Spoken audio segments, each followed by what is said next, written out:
बिस्मिल्लाह अल्हम्दुलिल्लाह नहमदुहु व नस्तईनुहु व नस्तगफिरुह व नऊज़ु बिल्लाहि मिन शुर्रि अनफुसिना व मिन सय्यिआति अमालिना मय यहदिल्लाहु फला मुदिल्ल लहु व मय युद्लिल फला हादिय लहु व अशहदु अल्ला इलाहा इल्लल्लाहु वहदहु ला शरीका लहु व अशहदु अन्ना मुहम्मदन अब्दुहु व रसूलुहु अम्मा बाद फ़इन्न खैरल हदीस किताबुल्लाह व खैरल हदी हदी मुहम्मदिन सल्लल्लाहु अलैहि वसल्लम व शर्रुल उमूरि मुहदसातुहा व कुल्लु मुहदसातिन बिदअह वकुल्ला बिदातिन दलाला वकुल्ला दालातिन फिन्नार। আসসালামু আলাইকুম ওয়া রাহমাতুল্লাহি ওয়া বারাকাতুহু। আমরা একটা বই ধরে পড়তেছি, খুব ইম্পর্টেন্ট বই। এটার উপরে আমরা একটা সেমিনার, এই সাবজেক্টের উপর একটা সেমিনার করছি এবং আরও হয়তো আমরা করব। এই ব্যাপারটা খুব ইম্পর্টেন্ট আমাদের জন্য, যেহেতু অনেক মানুষ এখন সুন্নাহ অস্বীকার করে এবং শুধু কোরআন বা কোরআনীয়ন যাদেরকে আমরা বলি, শুধু কোরআন মানবে, কোরআনে যা আছে সেটা মানবে, তার বাইরে কিছু মানবে না। এই জিনিসটা খুব মাথাচাড়া দিয়ে উঠছে, বিশেষ করে ওয়েস্টার্ন ওয়ার্ল্ডে, এবং সেখান থেকে আমাদের দেশগুলোতেও আসছে। তো বইটার নাম, অরিজিনাল নাম হচ্ছে the authority and the importance of the সুন্নাহ। আমাদের বাংলা বইটার নাম হচ্ছে সুন্নাহর কর্তৃত্ব মর্যাদা, দলিল হিসাবে সুন্নাহর গ্রহণযোগ্যতা।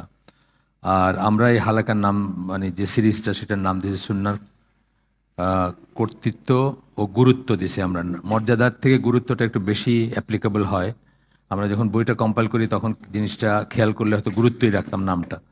ইম্পর্টেন্স অফ সুন্নাহ, ইম্পর্টেন্স যেমন একদিকে মর্যাদা হয় আর একদিকে গুরুত্ব হয়, গুরুত্বটাই বেশি প্রযোজ্য হইতো। যাই হোক, তো আমরা এটার কি চ্যাপ্টারটা আছে, এটা 7টা চ্যাপ্টার আছে এই বইয়ের, আমরা দ্বিতীয় চ্যাপ্টারে আছি।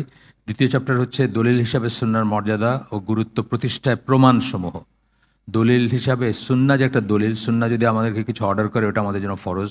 সুন্নাহ বা হাদিস, রাসূল সাল্লাল্লাহু আলাইহি সাল্লাম যদি অর্ডার করেন কিছু আমাদেরকে, সেটা আমাদের জন্য ফরজ। যদি নিষেধ করেন সেটা আমাদের জন্য হারাম।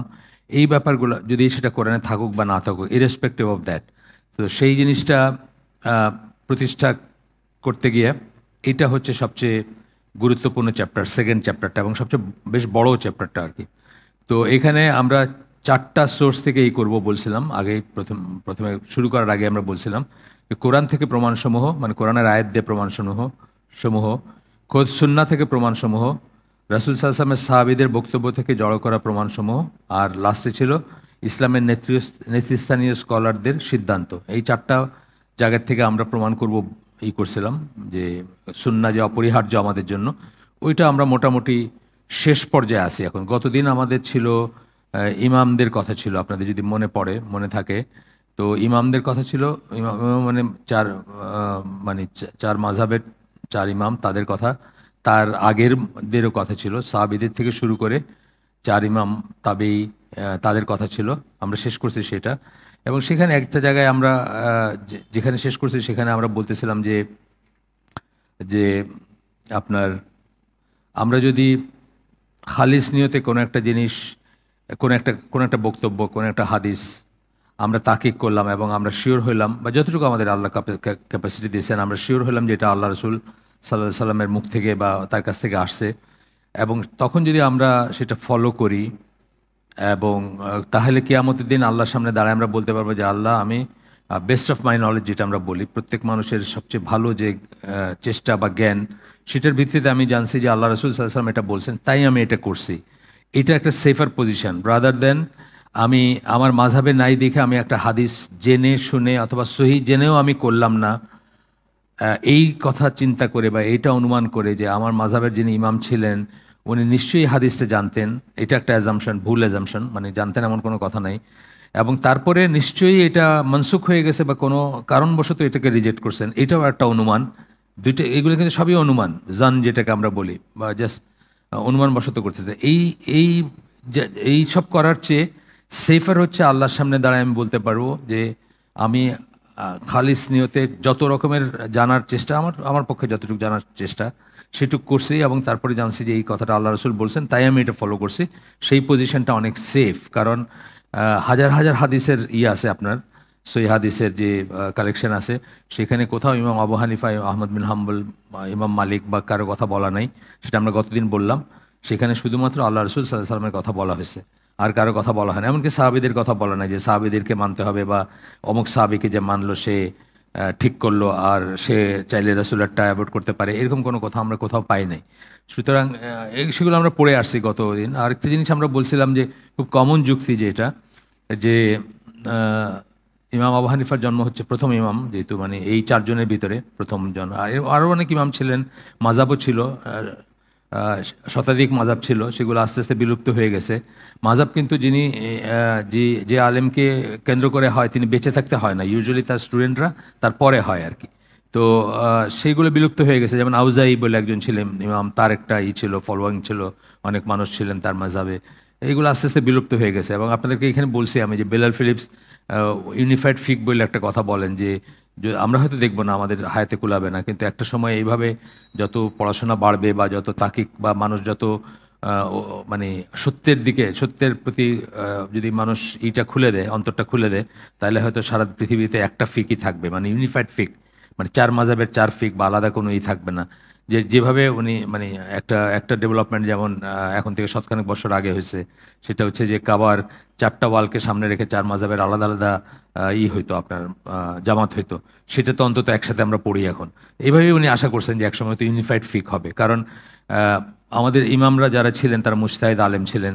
তারা যদি সঠিক ইজতিহাদ করে থাকেন তাহলে তার দুইটা রিওয়ার্ড পাবেন, আর ভুল ইজতিহাদ করলেও যে কষ্ট করছেন সেই জন্য একটা পাবেন। কিন্তু আমার জন্য কোনো যুক্তি নাই যে সে ভুলটাকে আঁকড়ে ধরে সারা জীবন কাটাই দিব। আমি যখন জানবো যে তার এগেনস্টে আল্লাহ রসুলের এই কথা আছে, আমাদের উচিত সেখানে চলে যাওয়া। এইসব নিয়ে আমরা আলোচনা করছি। তো এখানে একটা জায়গায় এসে শেষ করছিলাম, আমি সেখান থেকে পড়ি। সম্ভাব্যতা সূত্র বলে যে কোনো একটা ঘটনায় যত বেশি বিষয় অনুমান করা হয়, ঘটনার সম্ভাব্যতা তত কমে যায়, প্রবাবিলিটি আর কি।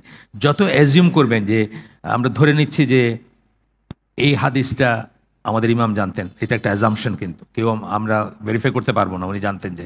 দুই নম্বর, আমরা ধরে নিচ্ছি যে নিশ্চয়ই এটার ভিতর কোনো ফ্ল ছিল বা কোনো সমস্যা আছে, এই জন্য উনি গ্রহণ করেন নাই।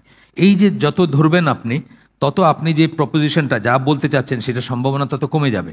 তার কারণ এটা প্রবাবিলিটি থিওরি সেটা বলে যে আপনি যত অ্যাজিউম করবেন আর কি, সেটাই বলতেছেন। আবার সে যখন জানে না যে তার মাযহাব কেন ওই নির্দিষ্ট হাদিসটি অনুসরণ করে না, তখন তাকে অবশ্যই ধরে নিতে হবে যে তা অনুসরণ না করার জন্য তাদের ভালো যুক্তি ছিল, মানে ইমামের ভালো যুক্তি ছিল বা আমাদের যুক্তি আছে। এটা সত্যি যে তার স্কলারদের পারদর্শিতার উপর তার আস্থা থেকেই এমনটা হয়ে থাকবে। আমাদের স্কলারদের পারদর্শিতার উপর আস্থা থাকতেই পারে আমাদের, এবং সেখান থেকে হয়তো আমরা সেটা অ্যাজিউম করতেছি। কিন্তু ওই স্কলার আমাকে বলে যান না যে এটা অ্যাজিউম করবা যে আমার সব কিছু ঠিক, আমরা তো পড়েই আসলাম। কিন্তু তা সত্ত্বেও ব্যাপারটা তার পক্ষ থেকে স্রেফ একটা অনুমানের চেয়ে বেশি কিছু বলে মনে করার উপায় নেই। একটা অনুমান যার সত্য হওয়ার সম্ভাবনা খুবই ক্ষীণ, এই যে অনুমানগুলো করতেছে এগুলো সত্য হওয়ার সম্ভাবনা খুবই ক্ষীণ। কোনো ব্যক্তির দ্বীম এবং আমল কেবলমাত্র অনুমানের উপর নির্ভরশীল হওয়া উচিত নয়, কোনো সময় অ্যাজাম্পশনের উপর নির্ভরশীল হওয়া উচিত না। যে আমরা মনে হয় এটা এরকম ছিল, মনে হয় উনি জানতেন, কিন্তু উনি নিশ্চয়ই কোনো কারণ ছিল যে জন্য করেন নাই, সবকটা অ্যাজাম্পশন। মানে এরপরেও আসবে যে উনি মুহাদ্দিস ছিলেন না, প্রথম কথা। আমাদের সব ইমাম কিন্তু মুহাদ্দিস ছিলেন না। মুহাদ্দিস কিন্তু একটা স্পেশাল স্ট্যাটাস। একজন মানুষ খুব জ্ঞানী হইতে পারে, সে মুহাদ্দিস নাও হইতে পারে। তো যেভাবে হাদিস শাস্ত্র তাকিক করতে সবাই ছিলেন না সেরকম। সবার সে যোগ্যতা নাও থাকতে পারে, বা সবার সে এইটা প্লাস কার মুখ থেকে শুনছেন সেই জন্যই তো রিজেক্ট করছেন। একই হাদিস ধরেন, আমি একজন মানুষ একটা হাদিস, একজন ইমাম একটা হাদিস খুব নির্ভরযোগ্য একজনের কাছে শুনছেন, আরেকজন একটা ডাউটফুল ক্যারেক্টার থেকে শুনছেন। উনি হয়তো ওটাতে আর জানি নাই যে এই লোকের মুখ থেকে শুনছে, এটা নিয়ে আর মানে আপনি জানেন তো আমলের ব্যাপারে কি, যে আমলটাতে সন্দেহ আছে, মানে আমরা যত আমল করি, মানে ইবাদত করি যেগুলো, সেই ইবাদত কিন্তু সুনির্দিষ্ট দলিলের ভিত্তিতে করতে হবে। আপনি যদি ধরেন কোনো একটা জিনিস, যে রাফিয়াদ্দিন করাই বললাম, আপনি যদি রাফিয়াদ্দিন না করেন আপনার কোনো গুনাহ নাই। কিন্তু যদি রাফিয়াদ্দিন না থেকে থাকে এবং আপনি অনুমানবশত বা করেন, তাহলে তো বেদাত হইল। তার একটা বেদাত বা অনুমানবশত একটা আমল করার চেয়ে, সুন্নাহ পর্যায়ের, ফরজের কথা আসতেছে না এখানে, আমল করার চেয়ে সেটা ছেড়ে দেওয়াটা সেফার। যেখানে আপনার সন্দেহ আছে বা যেখানে নিশ্চয়তা নাই, সেই জন্য নিশ্চিত হইতে হবে। তো এই যে অনুমান তো আর নিশ্চয়তা না, অনুমান তো হচ্ছে জাস্ট যেটা বললাম আর কি, জান যেটাকে বলি বা আমরা অ্যাজিউম করি, যেটা কেবলমাত্র অনুমান। আচ্ছা, এটা এমন একটা ব্যাপার যে সম্বন্ধে কোরআনের বহু আয়াতে আল্লাহ সতর্ক করে দিয়েছেন, এবং অনুমান যেন আমরা না করি আল্লাহ কিন্তু আমাদেরকে সতর্ক করছেন। জানটা কিন্তু একটা নেগেটিভ টার্ম ইসলামে। আমরা দেখবেন যেখানে জান কথাটা জ এবং নুন ইউজ করা হয়েছে, এটা কিন্তু নেগেটিভ টার্ম একটা। উদাহরণস্বরূপ আল্লাহ মূর্তি পূজকদের অনুমানের উপর ভিত্তি করে তাদের ধর্মকর্ম পালনের ব্যাপারে দোষারোপ করেন। একটা আয়াত এখানে কোট করতেন, সূরা ইউনুসের 36 নম্বর আয়াত। তাদের অধিকাংশ অনুমানেরই অনুসরণ করে। দেখেন, আল্লাহ তাদেরকে তিরস্কার করতেছেন, নেগেটিভ জিনিসটা, অনুমানের অনুসরণ করাটা নেগেটিভ। সত্যের পরিবর্তে অনুমান কোনো কাজে আসে না, স্পষ্ট কথা, একেবারে স্পষ্ট কথা। তারা যা করে নিশ্চয়ই আল্লাহ সেই বিষয়ে সবিশেষ অবহিত। তারা যেটা করে আল্লাহ সেটা জানেন এবং আল্লাহ অবহিত। আরেকটা আয়াত, এটা হচ্ছে সূরা নাজম 28 নম্বর আয়াত। আল্লাহ বলতেছেন, অথচ এই বিষয়ে তাদের কোনো জ্ঞান নেই, তারা তো কেবল অনুমানেরই অনুসরণ করে। কাফেরদের কথা বলতেছেন, কিন্তু সত্যের মোকাবেলায় অনুমানের কোনো মূল্যই নেই। দেখেন, মানে স্পষ্ট কথা। তা আমরা যখন একটা কিছু করতেছি, আমরা এটাও বলতেছি না যে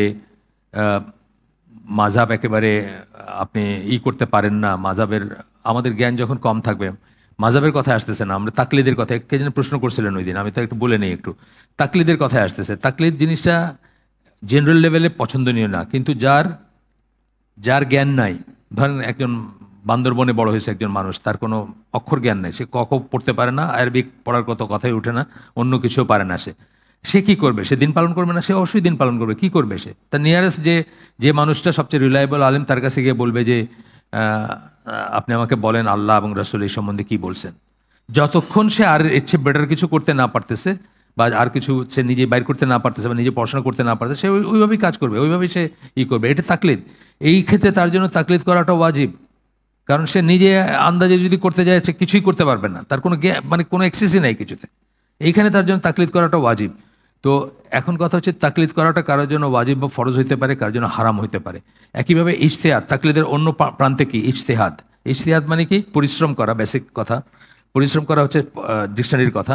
আর চেষ্টা করে হাদিস কোরআন থেকে জ্ঞানের ভিত্তিতে কোনো রুলিং বের করে নিয়ে আসা, কোনো ডিসিশন বের করে নিয়ে আসা, সেটাতে আমাকে ইজতিহাদ বলি। যে করতে পারে তাকে মুজতাহিদ বলি। ইজতিহাদটা কিন্তু আল্লাহর পছন্দনীয় জিনিস। আল্লাহ চান যে আমরা পড়াশোনা করি। কোরআন শুরু হয়েছে ইকরা দিয়ে। বাট যার ক্ষমতা নাই, তাকে তো সে করলে তো সে নিজেও ধ্বংস হবে, অন্যকে ধ্বংস করে দিবে, তাই না? কত মানুষ মিথ্যাচার করতেছে না আল্লাহর নামে, রাসূলের নামে, কত রকম মিথ্যা। আজকেই শুনলাম এখানে, যেখানে আমি জুমা পড়ছি, তার জুমার ইসের আগে বয়ান হইতেছে, অজুর বয়ান। আর বললো যে মানে হাতের উল্টা পিঠ দিয়া এখন গর্দান মোছে করার ব্যাপারটা একেবারে হাদিসে আসছে বলে বলতেছে, বা ইসে আসছে। তো এই ধরনের কত কথা বলে যাচ্ছে মানুষ। তো এই ভয়ঙ্কর ইসের থেকে মানে বাঁচার জন্য তার তাকলিদটা বেটার। সে যদি জ্ঞানী গুণী কারো কাছে যায়, গিয়া বলে যে আমি তো কিছুই জানি না, আমাকে বলেন এটা কী করবো, সে যদি বলে এটা বেটার। তো এই জন্য একটা ওয়াইড রেঞ্জ, দুইটা এন্ডে হচ্ছে ইজতিহাদ এবং তাকলিদ। আমরা হইলাম একটু মাঝামাঝি ব্যাপারে আছি। কিছু কিছু ব্যাপার হতে এত এত যেমন মানে সূরা ফাতিহা যে পড়বো নামাজে, এটা আর এখন আর আমার আর কোথাও গিয়ে কারো কাছে জিজ্ঞেস করতে হবে না, হুজুর সূরা ফাতিহা পড়বো কি পড়বো না, তাই না? মানে আমি বলতেছি কথার কথা। কিন্তু তাকলিদটা যেভাবে কখনো ওয়াজিব হতে পারে, কারোর জন্য ইজতিহাদ ওয়াজিব। ডক্টর মঞ্জুর এলাই যদি বলেন যে অমুক জায়গার পীর সাহেব যেটা বলছেন আমি সেটাই মানি, আমার আর কোনো যুক্তির দরকার নেই, তাহলে ওনার জন্য এটা হারাম হবে।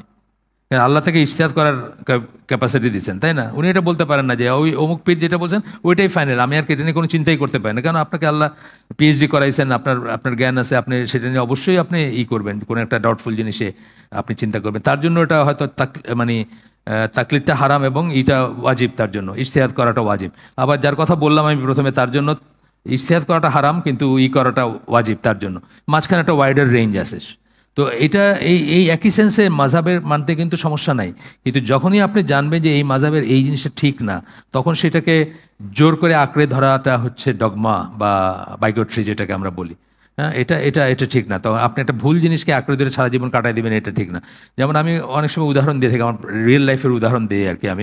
আমি এক সময় জাহাজে চাকরি করতাম, আমি চিফ ইঞ্জিনিয়ার ছিলাম, আমার সাথে ক্যাপ্টেন ছিল সিঙ্গাপুরিয়ান মালায় একজন সালাম সিঙ্গাপুরের মালায় একজন ক্যাপ্টেন মুস্তাফা, উনি ছিল, উনি শাফি মাযহাবেরই ছিল। তো উনি আমাকে একসময় বলতেছে, ওনার শাশুড়ি, মা এবং ওয়াইফকে নিয়ে উনি হজে গেছিল। বলে আমি তো হজে গিয়ে হানাফি হয়ে গেছিলাম। আমি কেন হানাফি কেন? আপনি সমস্যা কি? হানাফি কেন হয়েছিল? বলে শাফি মাযহাব বলে যে কারোর সাথে কোনো মেয়ের সাথে এরকম টাচ লাগলে অজু চলে যায়। এখন আমি তো খালি অজুই করতে থাকবো, আমার তওয়াফও হবে না, কিছুই হবে না। মানে আপনারা যারা এখানে গেছেন জানেন, আপনি চাইলেও পারবেন না, ইম্পসিবল যে কোনো মেয়ের সাথে আপনার টাচ লাগবে। আপনি চাচ্ছেন না সেটা, আপনি খেয়ালও করতেছেন না, কিন্তু লাগতেছে আপনার।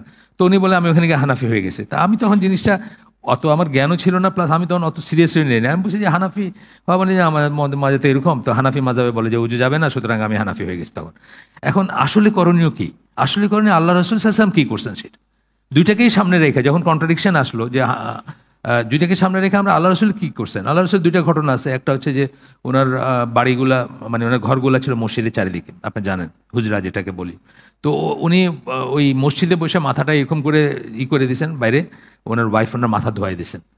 তারপরে স্ট্রেট এসে নামাজে দাঁড়াইছেন, অজু করেন নাই, অজু রিনিউ করেন নাই। আর একটা ঘটনা আছে, ওয়াইফকে চুমা চুমা দিয়েছেন, দিয়ে এসে নামাজে দাঁড়িয়েছেন, উজু রিনিউ করেন নাই। তার মানে কি, তাহলে এটা ঠিক না? তো এখন আর আমার সাফি থাকার কোনো উপায় নাই, মানে ওই সেন্সে নাই যে আমি সেই ভুলটা ধরে নিয়ে আমি বলবো যে এই সাফি ঠিক আছে, আর আমি আমার ইমাম যেহেতু বলেন নাই সুতরাং এইটাই, এটা বলার কোনো উপায় নাই, তাই না? তো এখন এইভাবে আমরা যদি জিনিসগুলো দেখি যে মাযহাবের ভিতরে যতটুকু রাসূলের সাথে যায়, সুন্নাহর সাথে যায়, কারেক্ট আছে, এটা মানতে কোনো সমস্যা নেই। আপনি হানাফি থাকেন কিন্তু বা আপনি শাফি থাকেন, কিন্তু যখনই দেখবেন যে একটা জিনিস আল্লাহ রসুলের এগেনস্টে যাচ্ছে, আল্লাহ রসুল কী বলছেন তার এগেনস্টে যাচ্ছে, তখন সেটা চলে যাবে, আল্লাহ রসুল যেটা বলছেন সেটা থাকবে, সে যেই বলুক না কেন। এবং এই তাকলিদ জিনিসটা যে খালি ওই ইমামের করতে হবে এমন কথা না, উনি তো অনেক আগে চলে গেছেন। সমকালীন আজকে যে অবস্থা আপনার, যে কোনো কিছু ধরেন অর্গান ডোনেশন, আপনি কি এখন কী করবেন? আপনি জানেন না এটা, আপনার সেটা নিয়ে মানে একটা কিডনি দেওয়া যাবে কিনা, আপনার ভাইয়ের অসুখ হয়েছে, আপনার ভাইয়ের কিডনি ফেল করছে, আপনি দিতে আপন ভাই, আপনি দিতে পারবেন কিনা, এখন আপনি খুব সমস্যায় পড়ছেন, কী করবেন? আপনি কারো কাছে জিজ্ঞেস করবেন না? সেই সেন্সে থাকলে ঠিক আছে, এখনও ঠিক আছে। সেই ইমাম আবু হানিফারকে জিজ্ঞেস করে লাভ নেই এখন যে বাইরে কিডনি দিতে পারবো কিনা। ইমাম আবু হানিফার সময় কিডনি ট্রান্সপ্লান্ট ছিল না, এখন হয়েছে। এখনকার যিনি সবচেয়ে বড় আলেম, আপনার জ্ঞান মতো তাকে গিয়ে জিজ্ঞেস করেন যে কী করবো, উনি আপনাকে যে সলিউশন দিবেন সেটা আপনাকে মানবেন, সেটাতে কিন্তু কোনো বাধা নেই। সেটা আমরা না করতেছি না, কিন্তু আমরা না করছি অন্ধই যে না এইটাই ঠিক, আমি আর কিছু শুনতে চাই না, এর বাইরে আর কিছু নাই। যেভাবে আমি শাফি মাযহাবের একটা বললাম, এইভাবে হানাফি মাযহাবের আপনি পাবেন যে ধরেন অজুর ব্যাপারটাই ধরেন, অজুর তারতিবটাকে ফরজ মনে করা হয় না এখানে, বা নিয়তটাকে ফরজ মনে করা হয় না। আপনি দেখছেন হানাফি কিতাব খুলে দেখেন, নিয়ত কি ফরজ বলছেন? বলেন নাই কিন্তু। এখন আপনি চিন্তা করেন বা আপনি পড়াশোনা করেন, দেখেন যে কি যে কোনো অ্যাক্ট অফ ওয়ার্শিপে নিয়ত লাগে, যে কোনো। আপনি এই 3 রাকাত মাগরিবের সালাত পড়ছেন, কিন্তু আপনি এমনি দাঁড়াই ছিলেন, এখানে দাঁড়াই ছিলেন, আপনার সাথে সাথে ইকুয়াল, মানে আমাদের সাথে এইখানে নামাজ পড়বেন এই নিয়তটা আপনার ইন্টেনশনটা ছিল না, আপনি দাঁড়াই ছিলেন বলে আচ্ছা ঠিক আছে এরা কী করতেছে, আমিও 2টা সেজদা দিই, তো আপনার হবে নাকি নামাজ? হবে না।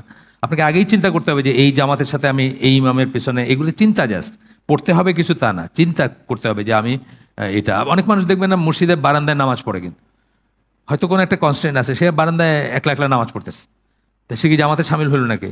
বারান্দায় আরেকটা জায়গায় মাঝখানে মানে করে আসে কোনো রিজন ছাড়া। কিন্তু আপনি জানেন তো কোনো রিজন ছাড়া একা যদি একটা রোতে দাঁড়ান আপনার নামাজ হবে না, পিছনে একা একটা রোতে দাঁড়াইছে আপনার নামাজ হবে না। রিজন থাকতে হবে যে আপনার স্কুইজ করার কোনো জায়গা নেই, কোনো জায়গায় নেই এখানে কোথাও ঢুকার, তখন আপনি শুরু করতে পারেন। কিন্তু খুবই হাইলি ডিসকারেজ জিনিসটা, একলা একটা রোতে আপনার মসজিদের এক রোতে দাঁড়ায় আছেন, তো ইত্যাদি ব্যাপার আর কি। আমি বলতেছি যে আমরা সেফ সাইডে কি হবে যে আমরা যদি রসুল কি বলছেন সেটা করি। যেমন দাড়ি রাখার ব্যাপারে আমরা অনেকদিন বলছি আগে, যে খুব নাম করা সাহাবি, বড় মাপের সাহাবির ওনার বর্ণনা আসছে যে উনি হজ বা উমরায় যাইতেছিলেন, উনি আপনার এক মুঠ রেখে বাকি দাড়ি ছেটে ফেলছেন, আর ওনার মোচটা এমনভাবে ছাড়ছেন যে ওনার একদম সাদা চামড়া দেখা যাচ্ছে এরকম। তো আব্দুল্লাহ ইবনে ওমরের কথা আসছে, তো ওনার মুখেই কিন্তু অরিজিনাল দাড়ির হাদিসটা ওনারই বর্ণনা করা। এই যুক্তিতে কিন্তু অনেক মানুষ বলেন যে তাহলে আমরা এক মুঠ রাখলেই পারি, কিন্তু যখন রসুলের কথা আসলো এর এগেনস্টে যে আল্লাহ রসুল বলছেন ছেড়ে দাও দাড়িকে, তখন আমরা কি করব? আমাদের স্বাভাবিকভাবে আমরা ওইটাই মানব। এই হচ্ছে কথা আর কি। যাই হোক, এই কথাগুলো বলার পরে বলতেছেন যে কোনো ব্যক্তি যদি এভাবেই নিজের অনুমানের অনুসরণ করে, তবে তিনি যখন কিয়ামতের দিন আল্লাহর সামনে দাঁড়াবেন, আমি বলে ফেলছি কথাটা আগে, তখন তার নিজের পক্ষে কোনো অজুহাত বা যুক্তি থাকবে না, তখন কিন্তু আর কোনো অজুহাত থাকবে না, কিন্তু রসুলের বললে একটা অজুহাত থাকবে। তার সামনে নবীর কথা উপস্থাপন করা হয়েছিল, ওগুলো যে নবীর কথা তা সন্দেহ করারও কোনো কারণ ছিল না। অনেকে সেই আমাদের রাফিয়াদ্দিন, আমাদের জোরে আমিন বলা, এগুলো যে নবীর কথা, এখানে সন্দেহের কোনো নেই, অবকাশ নেই, চেষ্টা করলেই জানতে পারতো সবাই। তবুও তিনি এই জন্য সেগুলো অনুসরণ করেননি, তিনি অনুমানবশত ধরে নিয়েছিলেন যে ওই কথাগুলো অনুসরণ না করার জন্য তার ইমামের কাছে নিশ্চয়ই কোনো কারণ ছিল, এটার জন্য উনি করেন নাই। তাইলে উনি একটা খারাপ পজিশনে চলে গেলেন না? সেফার হচ্ছে যে আমরা হাদিসের যদি অনুসরণ করি বা সেই মতো কাজ করি। সুতরাং এই ব্যাপারে সঠিক মনোভাব হচ্ছে এই যে যখন কারো সামনে নবীর একটা সহিহ হাদিস উপস্থাপন করা হয়, আমাদের ভিতরে আছে এগুলো, আমরাও আসলে অনেক সময় মানে সত্যটা মানতে পারি না। যেমন ধরেন আমাদের ভিতরে একটা বিতর্ক আছে, আমাদের বলতে সহিহ আকীদা সকল যারা, তাদের ভিতরে একটা বিতর্ক আছে যে তারাবির নামাজ 20 রাকাত, 8 রাকাত, 36 রাকাত, 2 রাকাত, মানে কি হবে, কি পড়লে এনাফ হবে, বা কি পড়া যাবে বা কি পড়া যাবে না। দেখেন এটা খুব সিম্পল একটা লজিক আছে এখানে, মানে যার অন্তরটা খোলা সে একবারে বুঝবে যে এটাই সত্য। আল্লাহ রসুলকে যখন একজন বাইরের লোক জিজ্ঞেস করছেন, ওনার ঘরের মানুষ না, বাইরের মানুষ অর্থাৎ সাহাবী জিজ্ঞেস করছেন যে আমরা রাতের নামাজ কিভাবে পড়বো, রাতের নামাজ মানে তাহাজ্জুদ, রমাদানের সেটা তারাবি বা যাই বলেন, কীভাবে পড়বো? উনি কি বলছেন? দুই দুই করে পড়বা। উনি কিন্তু বলেন নাই আয়েশাকে গিয়ে জিজ্ঞেস করো আমি কিভাবে পড়ি, মানে ওই নামাজগুলো তো ঘরে পড়ে মানুষ, রাতের নামাজ ইউজুয়ালি কি ঘরে পড়ে না? ইভেন তারাবিও ঘরে পড়তেন, মাত্র কয়েকদিন ইসে পড়ছেন, 3 দিন বোধ হয় আপনার জামাতে পড়ছেন, তারপরে যদি ফরজ মনে করে এই জন্য আর পড়ে নাই, এইরকম বর্ণনা আসছে। যাই হোক, ঘরের নামাজ এগুলো ঘরে, এই জন্য দেখবেন যে ওই সুন্নাহ নামাজ নিয়ে কিন্তু বেশ কিছু কনফিউশনও আছে যে এটা 4 রাকাত না 2 রাকাত, জোহরের সুন্নাহটা 4 রাকাত না 2 রাকাত, দুদিকে মত আছে। তো এটা কেন? কারণ মসজিদে পড়তেন না, ইউজুয়ালি ঘরের ভিতরে পড়তেন, সেই জন্য। তো উনি তো বলেন নাই যে আয়েশাকে গিয়ে জিজ্ঞেস করো যে আমি কিভাবে তাহাজ্জুদ পড়ি, এটা বলছেন? বলেন নাই। উনি কি বলছেন? দুই দুই করে। নবীর উপর ওয়াজিব হচ্ছে তাকে যখন কেউ কিছু জিজ্ঞেস করবে দিনের ব্যাপারে, তা ক্লিয়ারলি, কমপ্লিটলি এবং কারেক্টলি বলা। 3টা সি আগে বলছিলাম আপনাদের এখানে। ক্লিয়ার, পরিষ্কার হবে; কমপ্লিট, পরিপূর্ণ হবে; কারেক্ট হবে, ভুল হবে না কিছু। উনি বলছেন দুই দুই, শেষ। এখন আমি 8ই বা কেন বলবো যে 8ই পড়তে হবে, 20ই কেন বলবো 20ই পড়তে হবে, অথবা 36 কেন পড়তে হবে? আমি 2-এর মাল্টিপল যা পড়বো সেটাই ঠিক আছে। তবে উনি কি করছেন এটা যদি আমি আরও ভালোবাসি উনাকে এবং জানতে চাই যে উনি কি করছেন, ওনারটাই আমি করব। যদিও উনি বলছেন দুই দুই করে, সেটাতে দোষের কিছু নেই, আপনি করতে পারেন। কিন্তু আমি যখন সেটা করতেছি না, আমার দিকে তেরা করে তাকায়েন না, সেটাই হচ্ছে কথা। আমার দিকে বাঁকা করে তাকাবেন না, আমার দিকে করবেন না। এইটাই আমাদের কিন্তু করি, আমাদের বিষয়ে কিন্তু এইটা মসজিদই, অনেকে মসজিদই অ্যাবান্ডন করে ফেলে, মসজিদই ছেড়ে দেয়। আপনি সৌদি আরবে, এবার আমি পড়লাম, এবার আল্লাহ রাখছিলেন আমাকে ওখানে রোজার মাসে, ইসে না, মসজিদুল হারামে না, মসজিদুল হারামে 2 রাত পাইছি আমি, বাট ইসে এই একটা শহরে ছিলাম আমি, সেখানে বড় একটা ভালো মসজিদে পড়লাম। 10 রাকাত, 10+1, একটা না 10, তারপরে 1। যখন শেষ 10 দিন আসলো, 10 মগরিবের মানে কি বলে এশার পরে 10 রাকাত পড়ে বাড়ি চলে গেল। তারপরে রাত্রে 1:45টার দিকে আসলো সবাই, আইসা তারপরে আরও 10, তো কত হলো? 10-10-20 হলো। তারপরে 1 বা 3, যেটা যেটা সুবিধা মনে করতেছেন সেটা। এটি নিয়ে কোনো চুলকানি, কোট আন কোট, কোনো চুলকানি নাই কারো। আমার দেশে মুখ দেখা দেখি বন্ধ। আমার দেশে হচ্ছে রোজা হচ্ছে, মানে রমাদান হচ্ছে রাহমা টাইম, কিন্তু আমাদের দেশে হচ্ছে ফিতনা টাইম। একই দিনে রাখবো, সৌদি আরবের সাথে রাখবো না বাংলাদেশের রাখবো, শুরু হলো ফিতনা। তারপরে কি 20 রাকাত না 8 রাকাত? 8 রাকাত পরে বাইরে হয়ে যাবে, এটা একটা একদম। ইসলামকে তো স্পষ্টত বলছেন যে যেই সমাজে 20 রাকাত পড়ে সেখানে 8 রাকাত পরে বাইরে যাবেন না, এটা একটা ডিভিশন ক্রিয়েট করবে।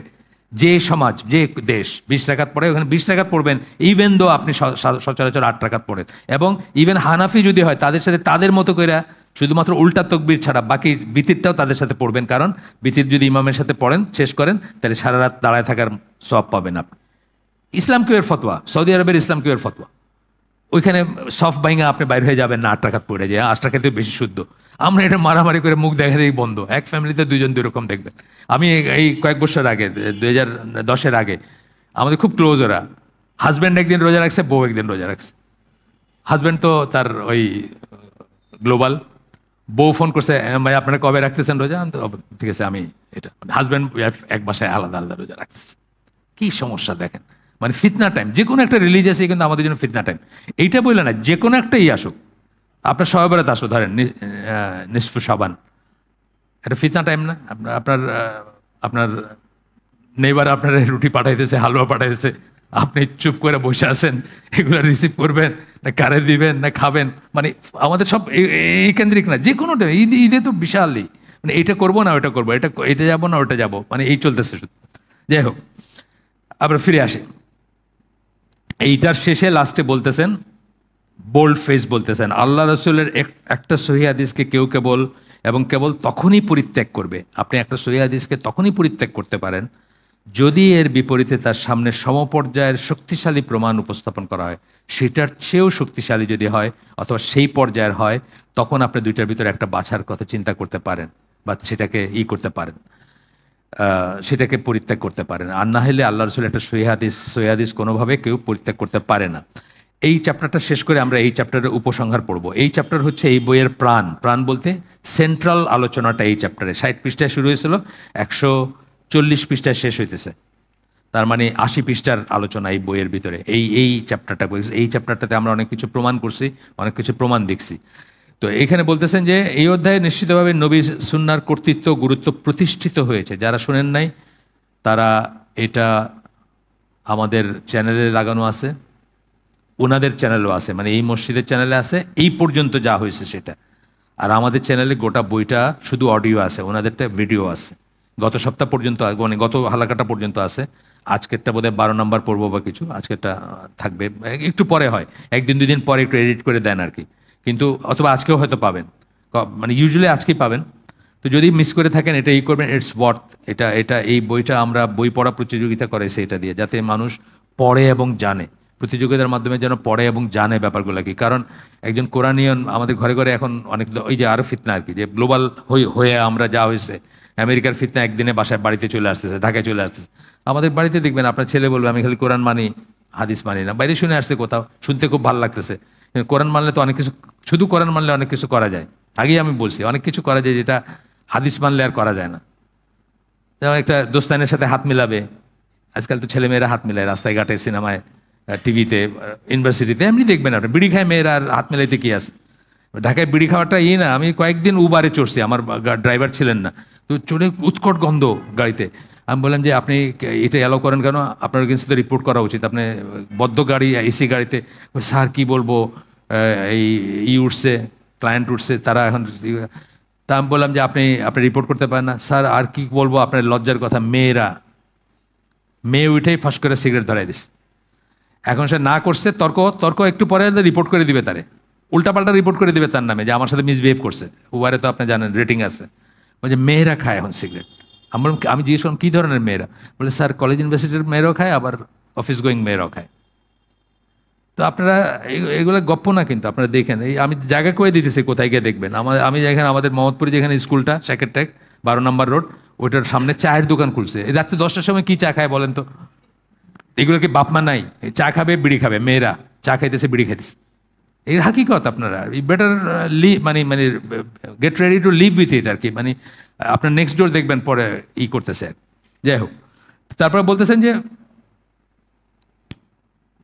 কোনো ব্যক্তি যদি কোরআন মানে তবে তাকে অবশ্যই সুন্নাহর অবস্থান স্বীকার করতে হবে, তা না হলে সে কোরআনে তার বিশ্বাসকে কেবল মিথ্যা প্রতিপন্ন করছে। যে বলতেছে আমি কোরআন মানি, সে কি করে সুন্নাহ অস্বীকার করবে, যেখানে আল্লাহ কোরআনে বলতেছেন যে রসুলকে মানলো সে তো আল্লাহকেই মানলো।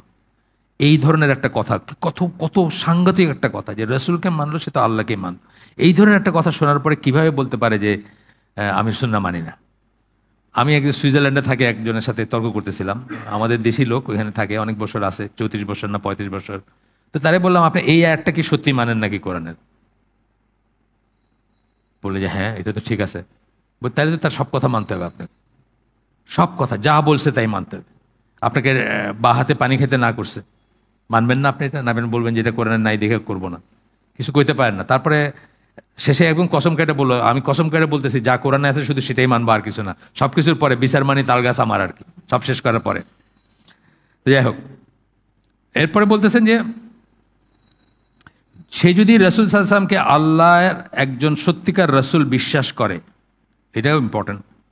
আমরা এখন যে কোনো জায়গায় হালাকা করি, সেখানে আমরা প্রথম হালাকাটা করি আল্লাহ কি সত্যি আছেন, এই জিনিসটাও অনেকে বিশ্বাস করে না, বা ওইভাবে বিশ্বাস করে না যেভাবে বিশ্বাস করা উচিত, ওইভাবে আল্লাহকে ভয় করে না যেভাবে ভয় করা উচিত। এই জন্য আমরা এটা করি প্রথম হালাকা। দ্বিতীয় হালাকাটা আমরা করি কোরআন কি সত্যি আল্লাহর কাছ থেকে আসছে, অথবা রসুল সাল্লাল্লাহু আলাইহি ওয়াসাল্লাম আল্লাহ সত্যিকার রসুল কেন, একই কথা, দুই দিক থেকে আর কি। তো আপনি যদি আল্লাহকে সত্যিকার রসুল বলে বিশ্বাস, আল্লাহ রসুলকে মাফ করবেন, রসুলকে সত্যিকার রসুল বলে বিশ্বাস করেন, তবে তার অবশ্যই বিশ্বাস করা উচিত যে নিজের মর্যাদা ও তার নিজের কথার গুরুত্ব বোঝাতে তিনি মিথ্যাচার করতে পারেন না। যদি তিনি সত্যিকার রসুল হন, তাহলে উনি নিজের গুরুত্ব বাড়াইতে বা গুরুত্ব বুঝাইতে বা ইমপ্রেস করতে বা কোনো কারণে মিথ্যা কথা বলতে পারেন না। রাসূলকে একটা মিথ্যা কথা বলতে পারেন? একটা মিথ্যা কথা বলতে পারেন না। ভুল করতে পারেন, সেই ভুলও দিনের ব্যাপারে না, দিনের ব্যাপারে তার কোনো ভুল থাকবে না, আল্লাহ সেটা শুধরাই দিয়েছেন, এবং এই জন্য আমরা তাকে মাসুম জানি, মাসুম মনে করি। জীবনের ব্যাপারে, দৈনন্দিন জীবনে মানুষ হিসাবে কোনো একটা জিনিসে ওনার জাজমেন্টটা ভুল হইতে পারে। এখানে ক্যাম্প করতে চাইছেন বদরের যুদ্ধে, আরেকজন সাহাবী বলছেন না ওইখানে করলে ভালো হয়, এটা কি ওয়াহী নাজিল হয়েছিল? বলছেন না, এটা আমার মত। বলে তাইলে চলেন ওইখানে করি। বলছেন সাথে সাথে মাইনে নিয়েছেন, ওইখানে করছেন। বুঝতে হবে এটা, যে কোন কথাটা কিভাবে বলছেন। গেল এরপরে একটু স্কিপ করে যাই আমরা। কেউ যদি কোরআন ও নবীর উপর বিশ্বাস স্থাপন করে এবং সাহাবীদের সম্বন্ধে দুটো উৎস থেকে যা বলা হয় তাতে বিশ্বাস করে, সাহাবীদের সম্বন্ধে রাসূল কি বলছেন এবং কি বলছেন, আল্লাহ কি বলছেন, অত্যন্ত কঠিন কথা, এই মজলিসে পড়ছি আমরা, রাসূল কি বলছেন, মানে যে তাদেরকে অপমান করে সে আমাকে অপমান করে, যে আমাকে অপমান করে সে আল্লাহকে অপমান করে, এইভাবে বলছেন, লিঙ্ক করে দিয়েছেন সাহাবীদের ব্যাপারে। আল্লাহ কি বলছেন কোরআনে, রাজি উনি, সূরা তওবার 100 নম্বর আয়াত, আল্লাহ বলছেন যে তাদের উপর আল্লাহ রাজি, তারাও আল্লাহর উপর রাজি। ঠিক আছে, সেই সব সাহাবীদের যদি সে আপনি বিশ্বাস, মানে প্রথম কথা হচ্ছে যে কেউ যদি, আবার আসি এখানে, কেউ যদি কোরআন ও নবীর উপর বিশ্বাস স্থাপন করে, আপনি বললেন যে আপনার বিশ্বাস আছে, প্রথম দুইটা পয়েন্ট, এবং সাহাবীদের সম্বন্ধে দুটো উৎস, কোরআন কি বলছে আর নবী কি বলছে, এইটাতেও যদি বিশ্বাস করেন, তবে সে অনুধাবন করবে যে সাহাবীরা সিরাতুল মুস্তাকিমের আদর্শ আশীর্বাদ পুষ্ট ছিলেন, সিরাতুল মুস্তাকিমের উপর ছিলেন, তারা সেটার উপর ছিলেন। তথাপি সাহাবীরা নিজেরাই কোরআন এবং সুন্নাহকে সব কিছুর উপরে স্থান দিয়েছেন, তারাও কোরআন এবং সুন্নাহকে সব কিছুর উপরে স্থান দিয়েছে। এই চ্যাপ্টারটাতে আমরা পড়ে আসছি যে স্টেট ডিসিশন চেঞ্জ করে ফেলছেন, ওমর রাদিয়াল্লাহু আনহু, আবু বকর রাদিয়াল্লাহু আনহু চেঞ্জ করে ফেলছেন, স্টেট ডিসিশন মানে বা খলিফা হিসাবে যে ডিসিশন, হায়েস্টই তো উনি ওই ইসের, এটা চেঞ্জ করে ফেলছেন যখনই শুনছেন যে এর এগেনস্টে একটা হাদিস আছে, মানে উনি যেটা করতেছেন তার তার বিপরীতে একটা হাদিস আছে, অন্য কিছু করতে বলছে, সাথে সাথে চেঞ্জ করে ফেলছেন। আচ্ছা, নবীর সুন্নার প্রতি তাদের আনুগত্য ছিল দ্বিধাদ্বন্দ্বের ঊর্ধ্বে, তারা মানে কোনো রকম ইফ অ্যান্ড বাট ছিল না নবীর সুন্নার প্রতি, চুপ করে গেছেন যখনই সেটা বলা হয়েছে। এছাড়া কেউ যদি 4 ইমাম সহ পরবর্তী সময়ে স্কলারদের উপর কোনোরূপ আস্থা জ্ঞাপন করে, আপনি যাদের কথা বলতেছেন যে আপনি মাযহাব মানেন, আপনি যাদের কথা বলতেছেন যে আপনি যাদেরকে ইমাম মানেন, তাদের উপর যদি আপনার কোনো রকম আস্থা থাকে, তাইলে এই পড়ে আসছি আমরা ইমাম আবু হানিফা, প্রত্যেকজন ইমামের আলাদা আলাদা করে পড়ছে তারা কি বলছেন, তারা সবাই সাথে সবাই বক্তব্যের সারমর্ম হচ্ছে আমার কথার এগেনস্টে যদি হাদিস পাওয়া যায়, আমার কথা গোজ, মানে আমার এটা কথা বাদ দিবা, একদম ড্রেনে ফেলাই দিও বা ছুঁড়ে ফেলে দিও, এইরকম ছুঁড়ে ফেলে দিও কথাটা একজন বলছেন, এবং সুন্নাটা যেটা সেটার সাথে লেগে থেকো বা সেটা গ্রহণ করো, শেষ। তাদেরও যদি আমি এটা মানি, তাদেরকে আমি যে হানাফি ক্লেম করতেছি, আমি যদি ইমাম আবু হানিফাকে সত্যিই মানি, তাহলে আমি কি করব, তার কথার এগেনস্টে যখন কোনো নবীর কথা আসবে, সুন্না আসবে, আমি সেটা রাখবো, এটা বাদ দিব, সিম্পল কথা। এছাড়া কেউ যদি, আচ্ছা গেল, তবে সে তাদের এই সিদ্ধান্ত মেনে নেবে যে ইসলামের সুন্নাহ হচ্ছে একটা দলিল এবং কর্তৃত্বের অধিকার, এবং ইসলামের সুন্নাহ যে দলিল এটা মানতে বাধ্য হবেন আপনি। এটা হচ্ছে এই চ্যাপ্টারের আমরা সামারি পড়লাম। আসলে সাহাবীদের সময় থেকে নিয়ে তাবেঈদের সময় পর্যন্ত মুসলিম সম্প্রদায়ের সামগ্রিক ও সর্বতভাবে সুন্নাহর অবস্থানের মর্যাদার ব্যাপারে একমত ছিলেন, তাবেঈদের পর্যন্ত ছিলেন। এই তাবেঈদের পর্যন্ত কেন বললেন? প্রথম হিজরি শতাব্দীর শেষ 1/3 পলিটিক্যাল কারণে হাদিস জাল করতে শুরু করে। তাইলে যে হাদিস জাল করলো সে কি আর নবীরে মানলো? সে তো নবীরে মানলো না, মানে এই জন্য তাবেঈ কথাটা বলছেন যে তারপরে থেকেই কিন্তু এমন একদল মানুষ বাইরে হয়েছে যারা নবীর মর্যাদা ক্ষুণ্ণ করছে, নবীর যে একটা ইউনিক স্ট্যাটাস ছিল সেটাকে ক্ষুণ্ণ করছে, তাদের পলিটিক্যাল গোলের জন্য তারা শাসনকার্য বা তাদেরকে কোথাও বসাবে, সেই জন্য তারা হাদিস জাল করতে শুরু করছে। আপনারা এই বইতেও আসবে বা অন্যখানে মুস্তফা আল আজমির এটার উপর রিসার্চ আছে যে কখন থেকে প্রথম হাদিস জাল করে, এখানে পড়বো আমরা, পরে আসবে এটা। প্রথম হাদিস জাল করার প্রপোজিশন, একজন সাহাবী বেঁচে ছিলেন তখনও, তাকে একজন প্রপোজ করছে যে আপনি আমাদের জন্য একটা হাদিস বলেন, মানে হাদিস বলেন মানে বানায় বলেন আর কি, যেটা তার পক্ষে যাবে, এবং তাকে টাকা পয়সার প্রলোভন দেখাইছে, কিন্তু করেনি, নেই, প্রশ্নই ওঠে না। কিন্তু এই সময়টায় প্রথম হিজরি শতাব্দীর, তার মানে রাফলি কত জানায়, 66 হিজরির পর থেকে, 66 হিজরিতে 110 পর্যন্ত সাহাবীরা বেঁচে ছিলেন, 110 হিজরি পর্যন্ত সাহাবীরা বেঁচে ছিলেন, 66 হিজরি পর্যন্ত আপনার হইতেই পারে, মানে সাহাবীরা আছেন তাদেরকে দিয়ে বলাইতে চাইছে। আচ্ছা আচ্ছা গেল এটা। আমরা এই সিদ্ধান্তে পৌঁছতে পারি যে পুরো চ্যাপ্টারটা শেষ করলাম, আমরা সেকেন্ড চ্যাপ্টারটা আজকে যাবো ইনশাল্লাহ। আমরা কটায় শুরু করছি হালাকাটা, কেউ দেখ? হ্যাঁ 7টার 10, 5, আচ্ছা 5 না 10 আগে, মানে 5 মিনিট আগে না 10 মিনিট, 5 মিনিট আগে। আচ্ছা ইনশাল্লাহ আমরা তাহলে ওই 55তে শেষ করে দিব, কারণ আসলে 40-45 মিনিটের পরে আর কনসেন্ট্রেশন ধরে রাখা যায় না, মানে তখন আস্তে আস্তে আমরা এই সিদ্ধান্তে পৌঁছতে পারি যে ইসলামের আইনের সুন্নাহ নিশ্চিতভাবে একটা দলিল। এতক্ষণ ধরে আমরা এই কথাই বললাম যে সুন্নাহ একটা দলিল। সুন্নাহ যখন আপনাকে বলবে ডু ইট, আপনাকে করতে হবে, ফরজ দাড়ি রাখো, ওই টাকনুর, সুন্নাহ যখন বলবে হারাম, টাকনুর নিচে কাপড় পরবে না, তখন সেটা করতে হবে। এইরকম যত কিছু আছে, সুন্নাহ বলছে ফিতরা দিতে হবে, কোরআনে নাই ফিতরা দিতে হবে, এটা ফরজ। সুন্নাহ বলছে ডোমেস্টিকেটেড গাদা মাংস হারাম, এটা হারাম ধরতে হবে, এটা হারাম, মানে এইভাবে নিতে হবে আর কি, সোজা কথা। সবাইকে অবশ্যই যার ইবাদত করতে হবে এবং সকলকে অবশ্যই যার কাছে আত্মসমর্পণ করতে হবে, সেই আল্লাহর আইন ও অনুশাসনের প্রতিফলন হচ্ছে সুন্নাহ। সেটার প্রতিফলন, সেটা বাস্তবায়ন হচ্ছে সুন্নাহ। ইভেন সালাদটা আপনি পড়তে পারতেন না যদি আপনার সুন্নাহ না মানতেন। এই সালাত নাই যা আমরা পড়ছি, এবং কোরআনের ভিতরে আছে, কিন্তু তখনও ছিল, এখনও আছে, মানে অনেক আগের থেকে আছে যে মনের সালাত আসল সালাত, উঠা বসা করতে হবে এমন কোনো কথা নাই।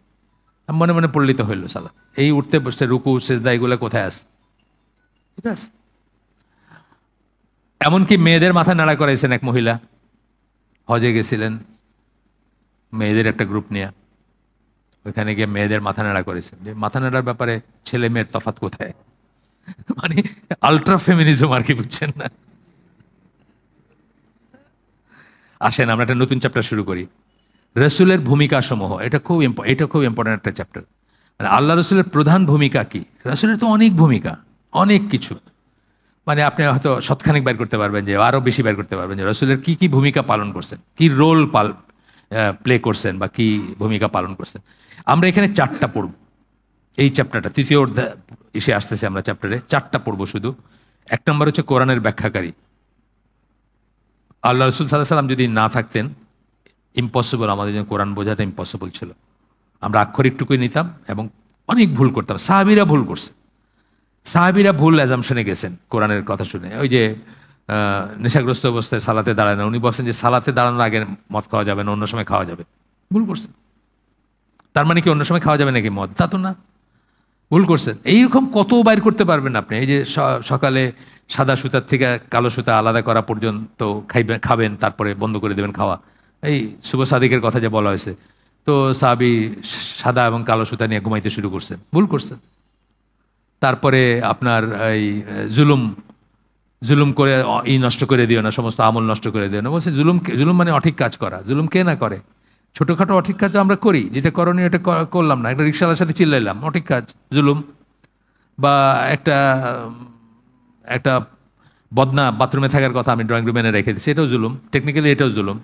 তো এটার জন্য কি আমার সব কাজ নষ্ট হয়ে যাবে নাকি? সাহাবীরা বুঝছেন, বলছেন ইয়া রাসূলুল্লাহ, তাহলে আমাদের তো সব শেষ। বলছেন না, এটা তো এই জুলুম না, জুলুম আজিম। ওই যে ইসের বলা হয়েছে, সূরা লুকমানের 13 নম্বর আয়াতে বলা হয়েছে, এটার কথা বলা হচ্ছে। তো এইরকম কত কিছু আছে যে এটা ইম্পসিবল ছিল আল্লাহ রসুল যদি, এই জন্যই রসুল পাঠানো হয়েছে। নাহলে তো কিতাব আল্লাহর কি ক্ষমতা নাই নাকি যে একটা কিতাব একদিন ওহদের পাহাড়ের উপর পাঠায় গায়েবী আওয়াজ আসলো যে তোমরা সবাই যাও, এখানে একটা কিতাব আছে, নিয়ে আসো, নিয়ে এসে এটা অনুসরণ করো। করতেই পারতেন আল্লাহ। তো এটা হচ্ছে একটা প্রথম ভূমিকাটা, 4টা মাত্র ভূমিকা পড়বো আমরা। দ্বিতীয়টা হচ্ছে স্বনির্ভর আইন প্রণেতা। এটা বুঝবেন, স্বনির্ভর মানে ইন্ডিপেন্ডেন্ট। আল্লাহ যা বলছেন শুধু সেটাই আপনার কাছে এক্সপ্লেন করছেন তা না, নিজে আইন প্রণেতা, ইন্ডিপেন্ডেন্টলি আইন প্রণেতা। এটা খুব ইম্পর্টেন্ট বুঝ। কিন্তু এই বুঝটা থাকলে কোরআনিনরা এই কথা বলতো না যে সুন্নাহ মানি না। যেটা আমি উদাহরণ দিলাম, গাধার মাংস হারাম, আপনার কি বলে বাকি যেগুলো, দাড়ি রাখা বললাম ওয়াজিব বা ফরজ, তারপরে ফিতরা দেওয়া যে ফরজ, সব আসছে স্বনির্ভর আইন প্রণেতা হিসাবে। আল্লাহ বলছেন কি বলেন নাই সেটার সাথে না, সেটা ছাড়াও অফকোর্স এটা ওয়াহি ভিত্তিক। উনি তার নিজের মন গড়া কিছু বলতেন না, অফকোর্স ওয়াহি ভিত্তিক। এটা তো আমরা সূরা নাজমে পাই, সূরা হাক্কাতে পাই যে মন গড়া কিছু বললে ওনার কণ্ঠনালী কাইটে দিতেন আল্লাহ। সূরা হাক্কার 46 নম্বর আয়াতে বলতেছেন। এটা আমরা অফকোর্স এটা ওয়াহির কথা বলছেন, কিন্তু এমন ওয়াহি যেটা কোরআনে নাই, যেটা কথা কোরআনে উল্লেখ করা হয় নাই। স্বনির্ভর আইন প্রণেতা 2 নম্বর রোল। 3 নম্বর রোল হচ্ছে নিখুঁত উদাহরণ, মানে এমন একটা প্যারাডাইম যেটাকে বলি বা আদর্শ যেটাকে বলি। আমাদের জন্য আনফর্চুনেটলি আমাদের জন্য কিন্তু আমরা নিজের ভিতরে তাকায় দেখি এটা না। এটা বহুতবার বলছি যে এইটা যতদিন ঠিক হবে না ততদিন কোনো বিজয় আসবে না। সকল ব্যাপারে, সকল বিষয়ে আল্লাহ রসুলকে আদর্শ মানতে হবে। বন্ধু হিসাবে, ব্যবসায়ী হিসাবে, জেনারেল হিসাবে, রাষ্ট্রনায়ক হিসাবে, জামাই হিসাবে। মেয়ের জামাই খুঁজতে গেলে তার মতো মেয়ের জামাই খুঁজতে হবে। মানে যে কোনো কিছুতে, সব কিছুতে তাকে আদর্শ মানতে হবে। এই পর্যায়ে না গেলে কিন্তু কোনো বিজয় আসবে না। আমি যেটা বুঝি আর কি, লস্ট ব্যাটল। যতদিন আপনি আপনার শত্রুকে আপনার আরাধ্য মনে করবেন, শত্রু কারা? কাফের মুশরিক তো। আর তো তাদেরকে আপনি আরাধনা করেন, তাদের মতো হইতে চান, তাদের মতো কাপড় পরেন, তাদের মতো শাড়ি পরেন, তাদের মতো লেহেঙ্গা পরেন, মানে শয়নে স্বপনের নিদ্রায় জাগরণে তাদের মতোই হইতে চায়। আইদার যার একটু হায়ার স্ট্যান্ডার্ড সে ইউরোপিয়ানদের মতো হইতে চায়, আর দ্যাট স্ট্যান্ডার্ড একটু লো সে ইন্ডিয়ানদের মতো হইতে চায়, তাই না? আমাদের মানে আরাধ্য যারা, আমাদের যারা পূজনীয়, অনুসরণীয়, তারা তো রাসূল সাল্লাল্লাহু আলাইহি ওয়াসাল্লাম না। তারা হচ্ছেন এইসব সিনেমা, নাটক, গান, সিরিয়াল, এগুলার যে নায়ক নায়িকা, তাদের এদের মতো আমরা হইতে চাই। তো যতদিন সব ব্যাপারে আল্লাহ রসুলকে করতে পারবো না, আদর্শ বানাইতে পারবো না, ততদিন আমাদের এই জিল্লতি বলি আমরা আর কি, জিল্লতি একটা কথা আছে না, মানে আপনি নিগৃহীত হওয়া, মানুষের কাছে বেইজ্জত হওয়া, এখান থেকে মুক্তি নেই। আচ্ছা, আর 4 নাম্বার হচ্ছে যার আনুগত্য করতে হবে এমন এক ব্যক্তি। আনুগত্য, হ্যাঁ, মানে আনুগত্য কথার মানে তো সবাই বুঝেন, মানে উনি যেটা বললে যা বলবেন সেটা মানতে হবে, সেটাকে আনুগত্য বলি। একটা হচ্ছে অনুসরণ করাটা, একটা আনুগত্য করা, একটু ডিফারেন্স, মানে প্রায় কাছাকাছি জিনিস কিন্তু একটু ডিফারেন্স আছে দুইটার ভিতরে। একটা অনুসরণ করা মানে যা যা করতেছেন তা করার চেষ্টা করা, আনুগত্য মানে যখন কিছু বলছেন সেটা পালন করা কোনোই। প্রথমটাতে আমরা আসি। কোরআনের ব্যাখ্যাকারী হিসাবে কোরআন ও ইসলামকে নবীর সুন্নাহ থেকে পৃথক করে দেখাতে চায় কারা? ইসলামের বিরুদ্ধে যারা কাজ করে তারা কোরআন এবং ইসলামকে নবীর সুন্নাহ থেকে আলাদা করতে চায়। আপনাকে দেখে অনেকবার বলছি আমি আগে যে কাফের মানে ওয়েস্টার্ন কাফেররা 200 বছর কাজ করেও কিন্তু মুসলমানদেরকে কনভার্ট করতে পারেন নাই, নষ্ট করতে পারে নাই। আপনাকে বলছি মরিতানিয়া এক কাফের, মানে এক পাদ্রী, সে 50 বছর লিটারালি গাছের পাতা খেয়ে থাকছে, গাছের পাতা, মানে খুব অভাব মরিতানিয়া কিন্তু খুব রুক্ষ একটা দেশ, সাব সাহারান আপনার মরুভূমি, খালি মরুভূমি বলতে পারেন। কিন্তু ইসলামের কিন্তু একটা বড় জায়গা ওইটা, জানেন তো, পিওর দিন শিক্ষার জন্য অনেক মানুষ ওইখানে যায়, এবং আরবি শেখার জন্য যায় ওখানে, বা ইসের জন্য যায়। কিছু কিছু বেদাতিও আছে, সুফি টুফি আছে, কিন্তু মানে সঠিক সেরও আছেন। তো ওইখানে 50 বছর জীবন কাটায় বলছে যে একটা ফ্রেজ আর কি, যে Muslims cannot be made Christians, মুসলিমদের খ্রিস্টান মানা যাবে না, এটা তাদের ভিতরে একটা প্রচলিত কথা ছিল, সেটা এখন আর ভ্যালিড না। তারা দেখছে যে দুইটা জিনিসকে যদি নষ্ট করতে পারে, সফট টার্গেট বলি আমরা, সফট টার্গেট আগে বলছি কথাগুলো অনেক। সফট টার্গেট মানে হচ্ছে যুদ্ধের সময় এমন একটা জায়গায় আঘাত করবেন শত্রুকে, যে জন্য আঘাত করাটা সোজা কিন্তু তার ক্ষতিটা বিশাল হবে। যেমন হিরোশিমা নাগাসাকিতে 2টা অ্যাটম বোম ফেলছে, জাপানের সম্রাট হাঁটু গেড়ে একদম মাফ চায়া সারেন্ডার করছে। সফট টার্গেট, বুঝছেন, এত মানুষ মরে গেছে, আমি দেশ দিয়ে কি করব, জমি দিয়ে কি করব, ব্যাপারটা এরকম আর কি, এর সফট টার্গেট। তো ইসলামের সফট টার্গেট বের করছে তারা 2টা, একটা হচ্ছে সুন্নাহ। সুন্নাহ থেকে যদি আপনাকে আলাদা করতে পারে, কোরআন এবং ইসলাম মানেন কিন্তু সুন্নাহ মানাটা জায়েজ, মানে কি বলে, জরুরি না, এই কথাটা যদি আপনাকে বোঝাইতে পারে, আস্তে আস্তে সুন্নাহ চলেন। নো সুন্নাহ নো ইসলাম, আমরা আগেই বলছি equation, Sunnah is equal to ইসলাম। যেখানে সুন্নাহ না, এখানে কোনো ইসলাম নাই, থাকবে না। প্রাথমিক দিকে যদি ম্যাটার নাও করে, আস্তে আস্তে আস্তে আস্তে চলে যাবে। প্রাথমিক দিকেই ম্যাটার করবে, কিন্তু প্রাথমিক দিকে ধরেন যে অলরেডি 5 ওয়াক্ত সালাত পড়তেছে, সে যখন বলতেছে যে আমি কোরআনিয়ন, সে কিন্তু সালাত থেকেই পড়তেছে, কিন্তু তারপরেও নিজের কোরআনিয়ন দাবি করতেছে। সুন্নাহটা বলতেছে যে আমি সুন্নাহ পাত্তা দিই না বা মানি না, আস্তে আস্তে দেখবেন সে ইসলাম থেকে বাইরে গেছে। আর যদি বুঝে শুনে বলে সুন্নাহ না মানা বলতে কি, সে তো জিন্দিক, সে কাফের চেয়েও অধীন। এই বইতেও আসবে, আবার অন্যখানেও আসবে যে সে কাফের চেয়েও মানে নিচে তার অবস্থান, কারণ সে কাফের চেয়েও ডেঞ্জারাস, যে সুন্নাহ মুসলিম নাম নিয়ে সুন্নাহ মানে না, সে আর জিন্দিক বলা হয়, স্কলাররা বলেন জিন্দিক, ছদ্মবেশে যে ইসলামের ভিতর প্রবেশ করে ইসলামকে ধ্বংস করার জন্য। আচ্ছা, তো কি বলতেছেন যে সুন্নাহ, 2টা সফট টার্গেট বললাম, একটা হচ্ছে সুন্নাহ আর একটা হচ্ছে আমাদের মেয়েরা, মেয়েদেরকে ঘর থেকে বাইর করতে হবে, একেবারে ডিক্লেয়ার্ড এজেন্ডা। তারপরে how do we miss it, আমরা মিস করি কেমন, আমরা তর্ক করি, মুসলমান না মানে আমার একটা নিয়ে তো একটা ভিডিও নিয়ে ক্লিপ নিয়ে তো বিশাল ব্যাপার আর কি, মানে পারলে আমারে খাইয়ে ফেলে আর কি, ওই যে মুসলিম নারীর অধপতন, ওইটা যে মানে সব ঘরে বসায় রেখে, এই কথাগুলো বলছি আমি, এই কথাই বলছি, আর কিছু বললে ঘর থেকে বাইর করে। আপনি দেখেন কিভাবে সংসারগুলো সব ভেঙে যাচ্ছে, ডিভোর্সের যে রেট ঢাকা শহরে ভয়ঙ্কর, কিন্তু যেটা বলে আর কি, এবং ডিভোর্সগুলো এখন মেয়েরা ইনিশিয়েট করতেছে। কিন্তু আগে ছিল ছেলেদের একটা পাওয়ার টুল ছিল এটা আর কি, কিছু হইলেই ভাত দেয় নাই, আইসা দেখলো যে ভাত হয় নাই, চেলা কাট দিয়ে বাড়ি দিল গ্রামের বউরে, দিয়ে করলো যা। এখন হচ্ছে মেয়েদের পাওয়ার টুল এটা, এখানে গেলেই তো হয়ে যায়, মানে কাজী অফিসে গেলেই নোটিশ পাঠায় দেয়, বেশি কিছু লাগে না। মানে আগে তো অনেক কিছু সালিশ টালিশ, বাপ মা ডাকো, এটা করো এটা করো, মেয়েদের পক্ষ থেকে কেমনে বিয়েটাকে রক্ষা করা যায়, এটা একটা ব্যাপার ছিল।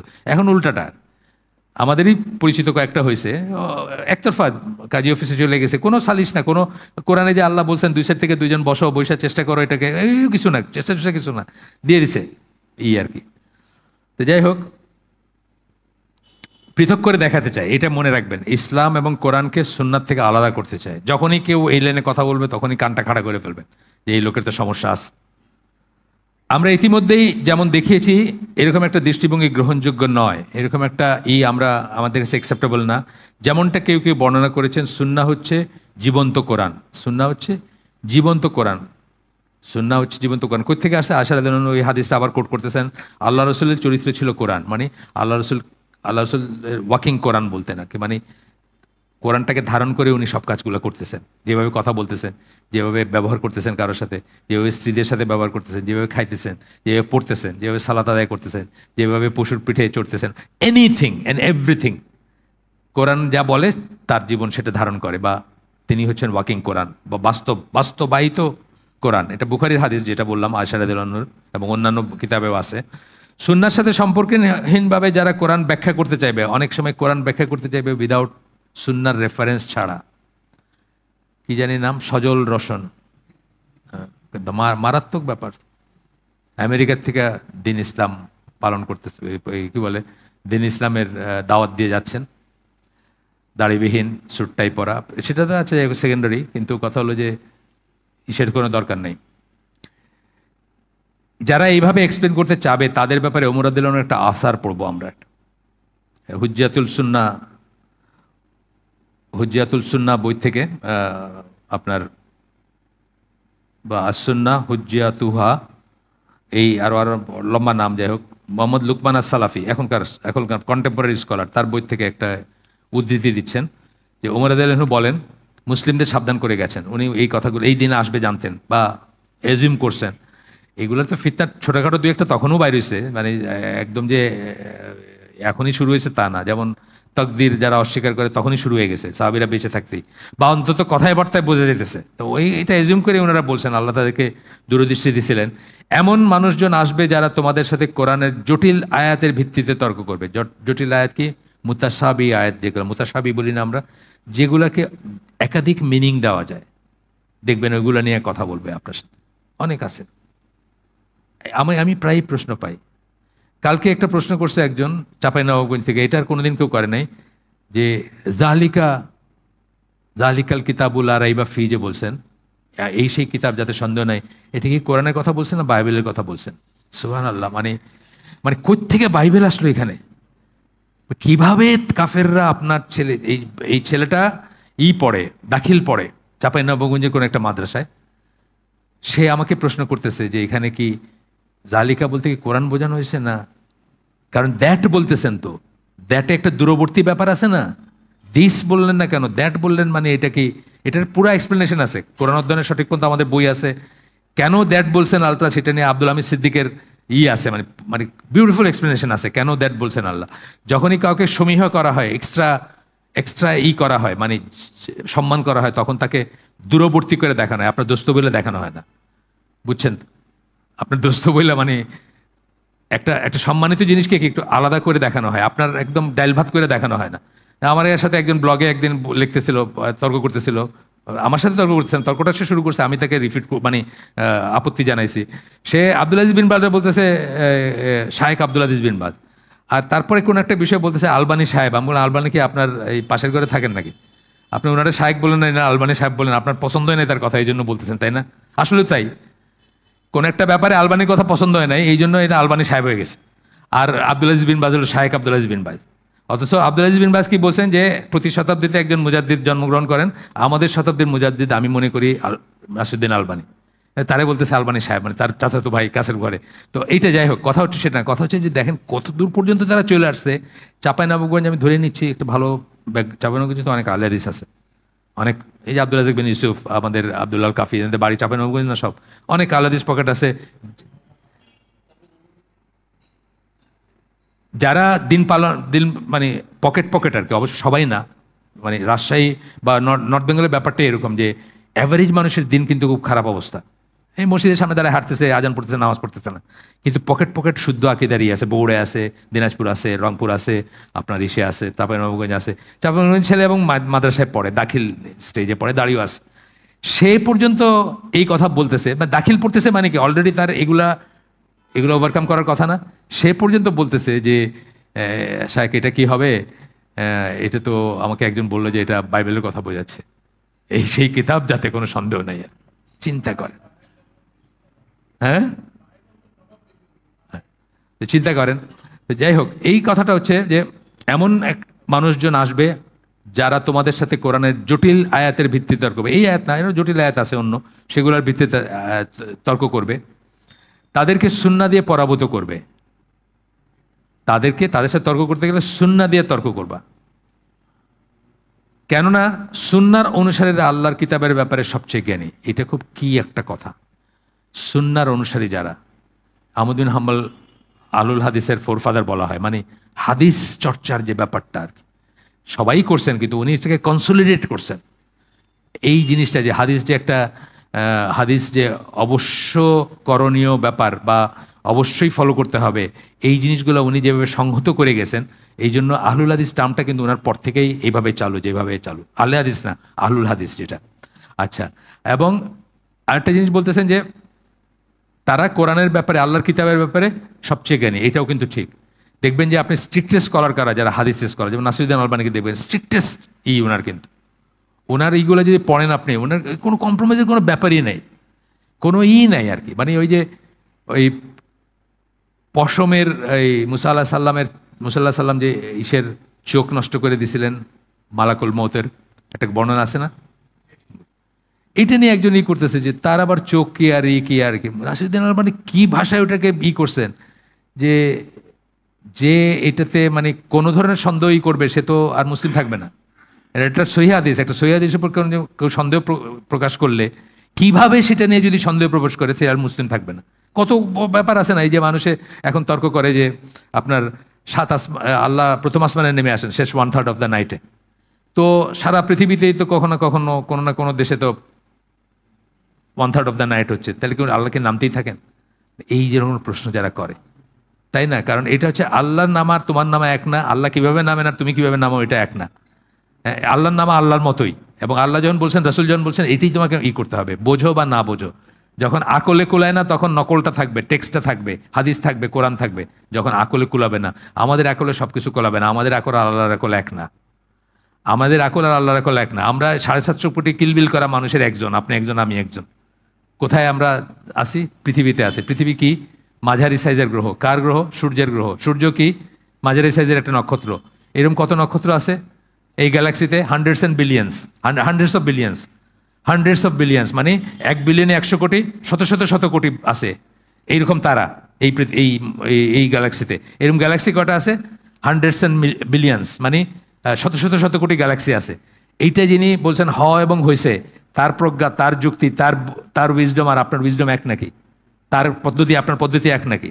যেটুকু বলছেন, যেখানে যতটুকু পর্যন্ত বুদ্ধি যায় ফাইন, যেখানে বুদ্ধি যাবে না তখন নস থাকবে, টেক্সট থাকবে, আপনার বুদ্ধি গোল্লায় যাবে, যেখানে যাবে না। এইটাই হচ্ছে সারেন্ডার করা আল্লাহর কাছে, ইসলামের কাছে সারেন্ডার করা। আমি সব বুঝবো, আমার মেধা আল্লাহর মাধা এক, এটা চিন্তা করা কত বড় উদ্ধত্ত। একজন ওয়েস্টার্ন স্কলার বলছেন যে আল্লাহ দয়া করে আমাকে আমি বলতে দিছেন। আমি কথাটা বলি না আমরা, আমি আই। আসলে মানুষ আই বলার যোগ্য না, মানুষের দের ইজ নো সাচ আই আর কি। মানে আই বললে মানুষের ভিতরে একটা অহমিকা থাকে, আমি এটা মনে করি, আমি এটা করি, আমি ওটা করছি, এটা বলার মানুষ যোগ্য না। আল্লাহ দয়া করে আই বলতে দিছেন। উনি সুইজারল্যান্ডের, সুইজ আর কি, একজন মারা গেছেন, সুইজ একজন মুসলিম। উনি বলছেন যে আল্লাহ তার মানে সবচেয়ে বড় রহমতের একটা হচ্ছে যে মানুষকে উনি আই বলার পারমিশন দিয়েছেন, যে আই বলে কিছু একটা বলবে। মানুষের আবার আই কিসের? মানুষের আবার ইগো কিসের? আই মানে তো ইগো, মানুষের আবার আই কিসের? আসলে ব্যাপারটা তাই। ঠিক আছে, আমরা একটু আগাই। নবীর সবচেয়ে গুরুত্বপূর্ণ ভূমিকার অন্যতম একটি হচ্ছে, নিঃসন্দেহে এটা ছিল যে 5 মিনিট পরে আমি শেষ করে দেবো ইনশাআল্লাহ, তিনি মানব জাতির কাছে কোরআনের বক্তব্য পৌঁছে দেবেন। একটা হলো পৌঁছায় দিবেন, তাদেরকে তা শিক্ষা দিবেন। শিক্ষা দেওয়া মানে শুধুমাত্র তেলাওয়াত করা, অথবা তেলাওয়াত করা শিক্ষা দেওয়া, কিন্তু শুধুমাত্র তা না, এক্সপ্লেনেশন দিবেন, কী করে বাস্তবায়িত করতে হবে সেটা দিবেন, ব্যাখ্যা করবেন, এক্সপ্লেন করবেন। তফসির যেটাকে আমরা বলি, তফসির এই বইতে না, আরেকটা বইতে আছে। তফসিরের প্রথম 3টা সোর্স কি? কোরআনের তফসির কোরআন দিয়ে, কোরআনের তফসির সুন্নাহ দিয়ে, কোরআনের তফসির সাহাবীদের ঐক্যমতে যা হয়। এই 3টাই কিন্তু প্রিন্সিপাল সোর্সেস। এরপরে আরও 2টা আছে, কিন্তু ওই 2টাতে এমনভাবে ব্যাখ্যা করা যাবে না যেটা ওই 3টার বিরুদ্ধে যাবে। সেই 2টা হচ্ছে একটা অ্যারাবিক ল্যাঙ্গুয়েজেরই, আরটা হচ্ছে আপনার রিজনিংয়েরই, যেটা রায় বলি আমরা, যেটা রিজন করারই। কিন্তু সেটা দিয়ে কোনো তফসির এমনভাবে করতে পারবেন না যেটা ওই 3টার এগেনস্টে যাবে। ওই 3টার সাথে সঙ্গত, মানে অ্যালাইন্ড হইতে হবে, সঙ্গতপূর্ণ হইতে হবে। ব্যাখ্যা করবেন এবং কি করে এর অর্থ প্রয়োগ করতে হবে তা দেখিয়ে দিবেন। ব্যাখ্যাও করবেন, আবার প্রয়োগ করতে হবে কি করে সেটা দেখাই দিবেন। আমরা ইতিপূর্বে এমন অনেক আয়াত উল্লেখ করেছি যেগুলিতে তার এই ভূমিকার উল্লেখ রয়েছে। এই যে ভূমিকাটা, এই যেগুলো আমরা বললাম সেগুলো আছে। সেগুলোর অন্যতম একটা হচ্ছে আপনার, আমরা এগুলো পড়ে আসছি, এই জন্য একটা পড়বো আর বাকি 3টা শুধু বলবো আর কি। বাকি 3টা আয়াত ছিল সূরা বাকারার 151, সরি বাকি 2টা আয়াত, এখানে একটাই করছেন আর 2টা, সূরা বাকারার 151, সূরা জুমার 2 নম্বর আয়াত। তো এখানে মেইন এটা হচ্ছে ইয়াতলু আলাইহিম আয়াতিহি ওয়া ইউযাক্কিহিম ওয়া ইউআল্লিমুহুমুল কিতাবা ওয়াল হিকমা, এইটা হচ্ছে মেইন কথা। তাদেরকে তেলাওয়াত করবেন তাদের কাছে কিতাব, আয়াতিহি আল্লাহর আয়াত, ওয়া ইউযাক্কিহিম তাদেরকে পবিত্র করবেন, পরিশুদ্ধ করবেন, ওয়া ইউআল্লিমুহুমুল কিতাবা ওয়াল হিকমা, কিতাব এবং হিকমা শিক্ষা দিবেন তাদেরকে। এই কিতাব তো কিতাব, এই হিকমা কি এটা আমরা পড়ে আসছি। এই হিকমা হচ্ছে সুন্নাহ। এই হিকমা সকল বড় স্কলার মনে করেন যে এই হিকমার মানে হচ্ছে সুন্নাহ, আর কিতাবের মানে কিতাব। দুইটাই ওয়াহি, একটা ওয়াহি মাতলুব, একটা ওয়াহি গায়র মাতলুব, একটা তেলাওয়াত করা, একটা তেলাওয়াত করা হয় না, ব্যাস। এইখানে আসতেছে আল্লাহ মুমিনদের প্রতি অবশ্যই অনুগ্রহ করেছেন, সূরা আলে ইমরান 164 নম্বর আয়াত, যে তিনি তাদের নিজেদের মাঝ থেকে তাদের কাছে রাসূল প্রেরণ করেছেন। মানুষের মাঝে আমাদের মধ্যে থেকেই করছেন, বা আরবদের মধ্যে থেকে তাদেরকে করছেন, যে তার আয়াতসমূহ তাদের কাছে তেলাওয়াত করে। প্রথমটা হচ্ছে তেলাওয়াত করে, পড়ে শোনানো, ই করা। তাদেরকে পরিশুদ্ধ করে। পরিশুদ্ধ কিসের থেকে? তারা যে সমস্ত গুনার ভিতর ছিল, পাপাচারে ছিল, সেগুলোর থেকে শিরকে ছিল, কুফরে ছিল, আরও যে সমস্ত কবিরা গুনায় ছিল সেগুলোতে পরিশুদ্ধ করা, তাই না? এবং কিতাব ও হিকমা শিক্ষা দেয়। কিতাব ও হিকমা, এটা সবসময় মনে রাখবে যখন কিতাব ও হিকমা শুনবেন, একটা হচ্ছে কোরআন, একটা হচ্ছে সুন্নাহ। যদিও তারা আগে স্পষ্ট বিভ্রান্তিতেই ছিল, মানে বিভ্রান্তিতেই ছিল, তারা বিভ্রান্তির ভিতরে ছিল এর আগে। এখানে নবীর ব্যাপারে বলা হচ্ছে তার আয়াতসমূহ তাদের কাছে তেলাওয়াত করে, কিতাব ও হিকমা শিক্ষা দেয়। এখানে নবী সাল্লাল্লাহু আলাইহি সাল্লাম পালন করে গেছেন এমন 2টা ভূমিকার কথা উল্লেখ করা হয়েছে। তা না হলে এখানে এই অভিব্যক্তিগুলো বাহুল্য হয়ে যেত। 2টা ভূমিকার কথা বলা হয়েছে, 2টা আলাদা ভূমিকার কথা বলা হয়েছে এখানে। যদি তেলাওয়াত করে এবং কিতাব ও হিকমা শিক্ষা দেয় একই জিনিস হইতো, তাইলে 2বার করে বলা বাহুল্য হইতো। আল্লাহ কিন্তু কোরআনে কোনো বাহুল্য কিছু রাখেন নাই, একটা অক্ষরও কিন্তু বাহুল্য না। যে জন্য একটা অক্ষরও সরানোর রাইট কেউ রাখে না, বা একটা অক্ষরকে কেউ রিডান্ডেন্ট মনে করতে পারে না। আমরা এটার অনেকখানে দেখবো, এটার দেখবো, ওই যে রাহমা এবং সালাওয়াত যেখানে বলছেন, সেখানে ওই সালাওয়াত যে আমরা বলি, এটা যে ব্লেসিং না, এটা যে মার্সি না, এটা যে আলাদা একটা কিছু, সেখানেও কিন্তু এই যুক্তিটা ইউজ করা হয়েছে যে যখন 2টা পাশাপাশি বলছেন, 2টা বলার দরকার ছিল না, 2টা বলা মানেই এখানে একটা আলাদা ব্যাপার আছে। এখানে বলতেছেন যে 2টি ভূমিকার কথা উল্লেখ করা হয়েছে, তা না হলে এখানে এই মানে এগুলো মিনিংলেস হয়ে যেত। নবী সাল্লাল্লাহু আলাইহি ওয়াসাল্লাম জিবরাইল ফেরেশতার কাছ থেকে ওহী লাভ করেছেন এবং মুসলিমদের কাছে তা পড়ে শুনিয়েছেন। এটা হলো তেলাওয়াত করে শোনানো যেটা। এছাড়া একই সময়ে তিনি তাদেরকে সেই ওয়াহির মর্মার্থ শিক্ষা দিয়েছেন। এটা হচ্ছে আরেকটা ফিলিং, সেই ওয়াহির মর্মার্থ শিক্ষা দিয়েছেন। আচ্ছা, এই প্রসঙ্গে এই কত বড় দেখি একটু, না এটা একটু বড় আছে, আমরা আজকে এখানে শেষ করে দিব। তাহলে এটা বেশ বড় গেলে আর সাথে আলোচনা করতে হবে আর কি। হাবিবুর রহমান আজামি বলে একজন একটা উদ্ধৃতি আসবে, তারপরে আরও আয়াত আসবে, আগামী দিন ইনশাল্লাহ আমরা করব। আপনারা যারা নতুন আসছেন, যদি কেউ নতুন থেকে থাকেন, আমাদের এই হালাকাটা প্রতি মাসের 2nd এবং 4th শুক্রবারে হয়। আপনারা যদি চান এটার ফলো আপ বা এটার সাথে লেগে থাকতে, আমরা বলি যে আমরা কেন কোনো দিনই আলোচনা ফসল ঘরে তুলতে পারি না। 2টা রিজন। একটা হচ্ছে প্রেজেন্স অফ মাইন্ড থাকে না আমাদের, আমরা এখানে থাকি না, আমাদের মন ঘুরে বেড়াইতেছে ফেসবুকে অথবা ব্যবসায়, বা কোথায় লস হয়েছে, বা কোথায় শিপমেন্ট হওয়ার কথা ছিল সেটা হয়েছে কিনা, এখানে মন ঘুরে বেড়ায়। আর 2 নম্বর হচ্ছে কনসিস্টেন্স থাকে না, আমরা লেগে থাকতে পারি না একটা কিছুর সাথে, এটাও খুব দরকার। এই 2টা জিনিস যদি থাকে, আমি বলতেছি আমার এখানে যেখানেই আপনারা যান, যেখানেই যান দিন শিক্ষার জন্য, সেখানে এই 2টা গুণ লাগবে, তবে আপনি ফসলটা ঘরে তুলতে পারবেন। আর তা নাইলে এক কান দিয়ে ঢুকবে, এক কান দিয়ে বাড়ি, শুধু ক্লাবিং হবে। আপনার চেহারা আমি দেখলাম, আমার খুব ভালো লাগলো, আপনি হাসলেন, আমি হাসলাম, বাস এই পর্যন্তই হবে। আমার কিন্তু সবটা ঠিকই হবে, কিন্তু আপনাদের লাভ হওয়ার কথা বলতেছি আমি, ঠিক আছে? সুবহানাকা আল্লাহুম্মা ওয়া বিহামদিকা আশহাদু আল্লা ইলাহা ইল্লা আনতা আস্তাগফিরুকা ওয়া আতুবু ইলাইক। আমরা যে শুনলাম তার ভিতরে ভালো কিছু শুনে থাকলে সমস্ত প্রশংসা আল্লাহর, আলহামদুলিল্লাহ। খারাপ কিছু শুনে থাকলে সমস্ত ব্যর্থতা আমার, এবং সেটা শয়তানের তরফ থেকে। আল্লাহ আমাদেরকে তৌফিক দিন যে ভালো শুনলাম তার উপর আমল করার। আসসালামু আলাইকুম ওয়া রাহমাতুল্লাহি ওয়া বারাকাতুহু।